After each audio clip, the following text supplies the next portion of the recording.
She called my name from the backyard. I almost went. I had my hand on the door handle. I remember the cold of the metal, the way the porch light buzzed, the smell of the desert at night, creosote and dust and something else I couldn't name then, something wrong. And then my mother walked up behind me from the kitchen and put her hand on my shoulder. "What are you doing up?" she said. I turned around, I looked at her, and then I looked back out at the dark. Whatever had been calling my name, in her voice, was still out there. My name is Daniel Runningwater. I'm 34 years old.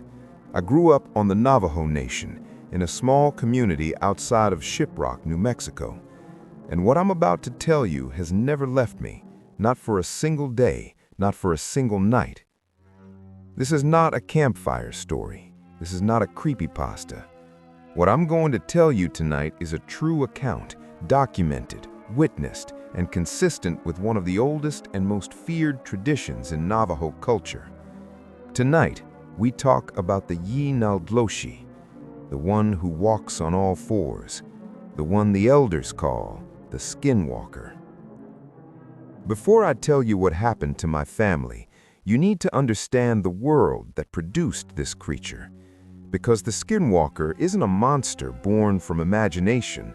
It wasn't invented around a fire to scare children into good behavior.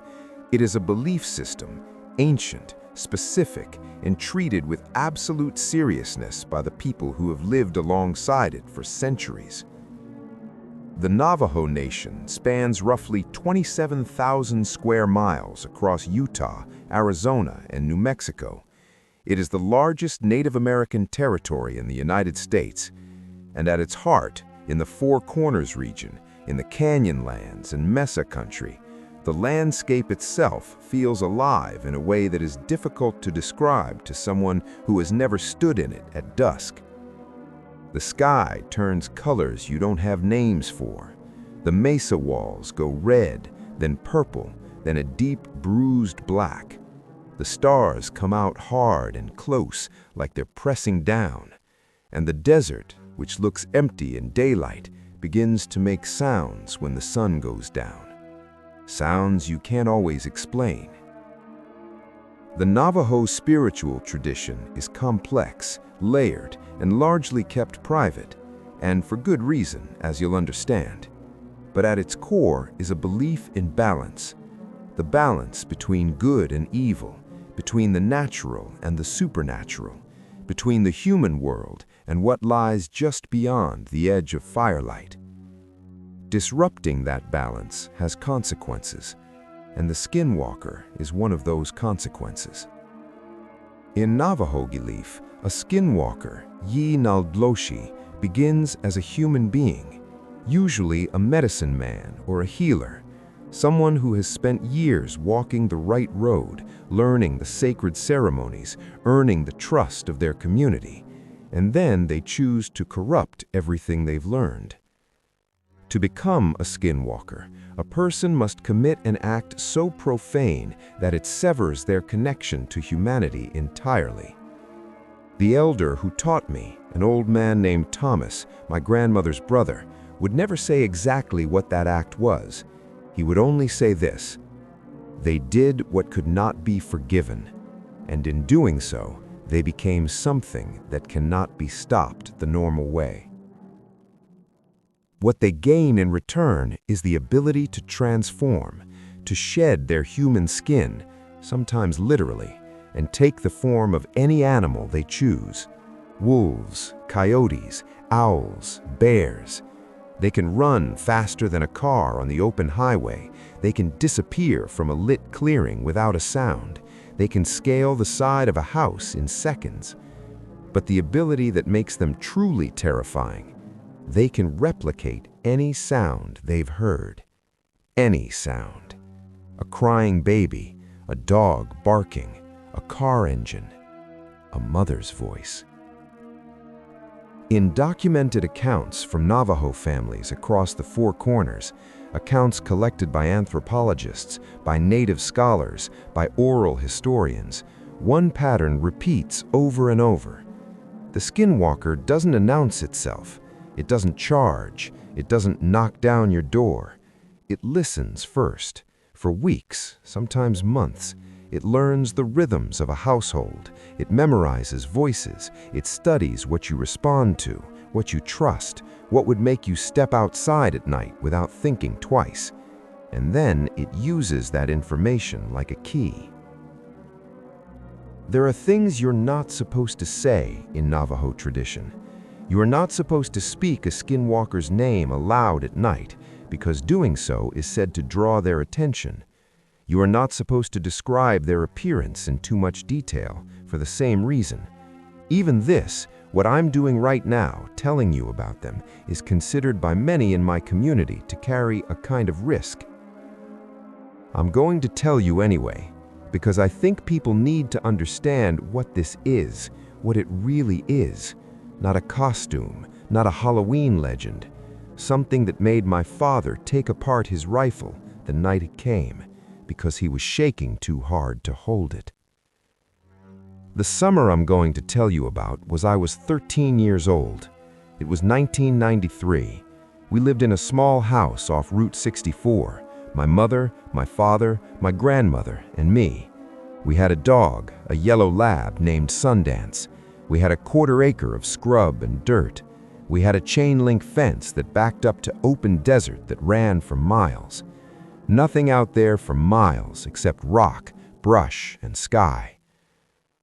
It started with the dog. Sundance had been with us since I was 6 years old. He was the most relaxed animal I've ever known. He slept through thunderstorms, ignored coyotes, would walk right up to strangers with his tail wagging. He had never, in 7 years, refused to go outside. That July, he stopped going near the back fence. The first night I noticed, I thought nothing of it. I opened the back door to let him out, and he got as far as the second step off the porch, looked toward the fence, and came right back inside, pressed himself against the wall next to my grandmother's rocking chair, and didn't move. Second night, same thing. Third night, I walked out with him. I tried to coax him across the yard. I made it maybe 10 feet from the porch, and then I stopped. There was something at the fence. It was dark, no moon that night, and I couldn't make it out clearly. I can tell you it was large. I can tell you it was crouching low along the base of the fence, in the shadow where the porch light didn't reach. The exact spot where I had seen the shape the first night. And we stood there for a long time. And then Sundance made a sound I had never heard from him before. A low, sustained whine that came from somewhere deep in his chest. It wasn't fear exactly. It was more like a warning, a sound that was communicating something ancient and specific. Do not go any closer. I backed up to the porch. The shape at the fence didn't move. I went inside and didn't say anything to my parents. Over the next 3 weeks, strange things accumulated. Our chickens, we kept 6, stopped laying. Then 2 of them died overnight. No marks on them, no signs of a struggle. They were simply dead in the morning, like something had frightened them to death. My grandmother started sleeping with the light on, which she had never done in her life. When I asked her why, she said, "Something is walking around the house at night." She said it matter-of-factly, the way you'd say the weather was changing. She didn't seem frightened. She seemed vigilant. There were sounds. That's the part that's hardest to explain to someone who hasn't experienced it. The sounds weren't loud. They weren't dramatic. They were subtle in a way that made them worse. Like something that knew exactly how close to the edge of your perception it could operate and still be effective. Scratching on the exterior walls, low and rhythmic. Footsteps on the roof, too heavy for a bird, too light for anything large enough to be up there. And once, just once, a sound from the edge of the backyard that I can only describe as human.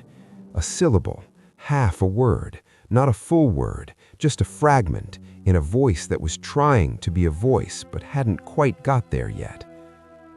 My father heard that one too. He sat on the porch with his coffee and he went absolutely still. I saw him through the window. He put the mug down slowly, stood up, and came inside without finishing it. He didn't talk about it for 3 days. Then came the night that changed everything. It was late August, a Tuesday.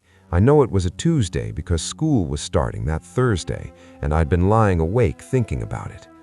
My window faced the backyard. I had the curtain mostly closed, but there was a gap, maybe 2 inches wide, where I could see a strip of the yard and the fence beyond. I was almost asleep when I heard it. "Daniel." My mother's voice, soft, from somewhere outside. Now, you have to understand something. In the moment, your brain doesn't run through the checklist. You don't think, why would my mother be outside at 1 a.m. calling my name from the yard? Your brain hears a sound it trusts, a voice you've been responding to since before you could walk, and it starts to stand up before the thinking part catches up. I was halfway to the door when I heard footsteps in the kitchen. I froze.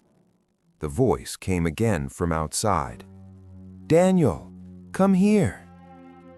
And then my mother appeared in my doorway, wearing her robe, hair loose around her shoulders, blinking in the way people do when they've been woken from sleep. "Why are you out of bed?" she said. I couldn't speak for a moment. I pointed at the window. She crossed the room. She looked out through the gap in the curtain, and something, I saw it in her face, made her step back, made her put her hand flat on the wall behind her like she needed to feel something solid. She didn't say what she saw. She went straight to my father's room. My father came out with his rifle. He stood at the back door for a long time without opening it. Then he put the gun down and sat at the kitchen table with his head in his hands. The 3 of us sat there until dawn. My grandmother never woke up, or if she did, she stayed in her room, which I think now was the wiser choice. The next morning, my father called Thomas. Thomas arrived that afternoon in a pickup truck that had more rust than paint. He was in his late 70s, maybe older. I could never tell with him. He had the kind of face that made you think he had seen everything there was to see and had made his peace with most of it. He didn't ask us what had been happening. He walked around the outside of the house first, alone, while we watched from the porch. He walked the fence line. He crouched down in 2 or 3 places. He stood at the corner of the yard where the porch light didn't reach, the exact spot where I had seen the shape that first night, and he stood there for a long time, looking at the desert. Then he came inside, sat at our kitchen table, and accepted a cup of coffee from my mother. And Thomas said this. He said, "Something has been watching your family."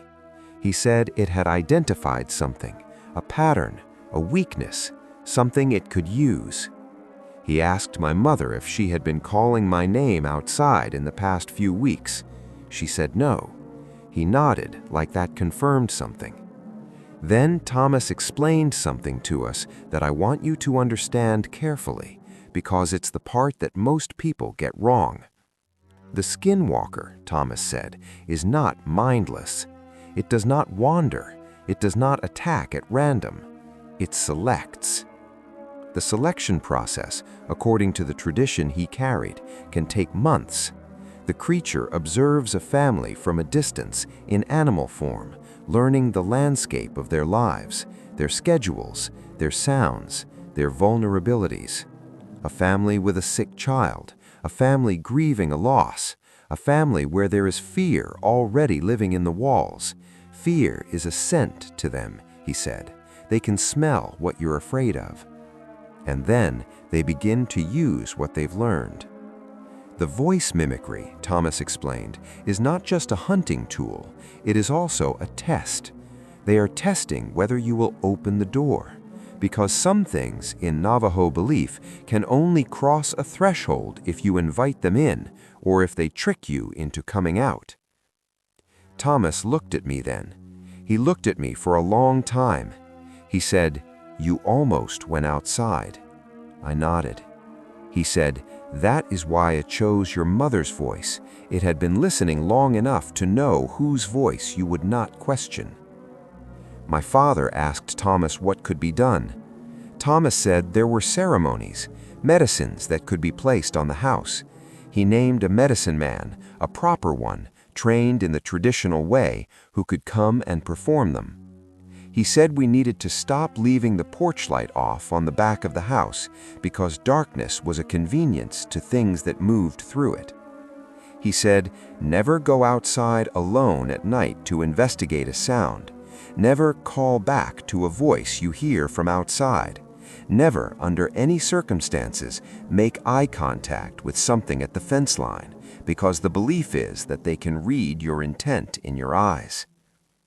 He said one more thing before he left. He said the fact that it had used my mother's voice and it worked on her was unusual. Usually, he said, it picks someone from outside the household, a cousin, a friend, someone close enough that you trust the voice, but not close enough that you'd automatically check whether they were really there. Using the voice on the person the voice belonged to, making the mother hear herself calling from the yard, was unusual. It was a message, he said. They weren't just hunting, they were showing off. And that, he said quietly, was the part that worried him. The medicine man came 4 days later. I'm not going to describe the ceremony in detail. That feels wrong, like describing what happens inside a church to people who weren't invited. What I can tell you is that it took most of the night. It involved smoke and song and specific materials placed at each corner of the house and at the back gate of the fence. During the ceremony, Sundance sat in the center of the living room and did not move. Dogs, Thomas told us, are sensitive to the presence of these things. They are good indicators. At some point, close to midnight, during a quiet moment in the ceremony, something hit the back fence, not knocked against it, hit it hard, like something running had slammed into it and stopped. Everyone in the room went still. The medicine man continued what he was doing. His voice didn't waver. Sundance's ears went flat. A few seconds passed, then the sound came. Not a voice this time, something animal, but wrong. An attempt at a coyote call that broke part way into something I can only describe as almost human. A sound that started in the right register and slid somewhere else. My grandmother took my hand and held it. The medicine man's voice got louder. Then, nothing. Silence. Not the comfortable silence of a quiet night, a silence that felt like something leaving, like the air pressure changing when a storm moves off. Sundance exhaled and lay down on the floor. We did not hear anything outside that house for the rest of that night. And the nights that followed, the scratching stopped, the sounds on the roof stopped, the shape at the fence never returned. Sundance started going to the back fence the following week. One afternoon, I watched him trot all the way to the back gate and sit down and yawn in the sun the way he used to. Something had changed. Something that had been watching us, whatever had learned my mother's voice well enough to use it against her own son, had moved on. I'm 34 years old now. I've lived in 3 states. I've told this story to very few people, not because I'm embarrassed by it, but because I don't know how to explain the weight of it in a way that lands right. When people hear Skinwalker, they think of TikTok videos and doorbell cameras and creepypasta. They think of a spooky name for a raccoon in the dark. I understand that. I'm not angry about it. but I want you to hold something as you close this video. The Navajo people have lived in relationship with this landscape for thousands of years. They have survived things that should have ended them. They carry a knowledge of this land and what moves through it that is older than any written record. When those elders say, "Do not answer a voice in the dark," they are not superstitious. They are giving you information. And the specific nature of what happened to my family, the voice, the mimicry, the months of observation before the first move, is not unique. I have spoken to 4 other Navajo families who described the exact same sequence: the animal behavior, the dying chickens, the sounds on the roof, the voice. Always the voice of someone you love, always from the backyard, always at night. My grandmother passed away in 2009. On her last night, I sat with her in her room. She was coherent right up until the end, which was a mercy. And she said something to me that I've thought about almost every day since. She said, "You know what the most dangerous sound is?" I said I didn't know. She said, "The voice that sounds exactly right." She meant the closer something is to the truth, the harder it is to question. The skinwalker doesn't make itself obvious. It perfects the imitation. It makes you doubt your own instincts, your own perception. It weaponizes the most fundamental thing you have, your trust in the people you love. And somewhere out there in the dark, in the canyonlands and the desert roads and the long stretches of nothing between small towns, something is still listening, learning voices,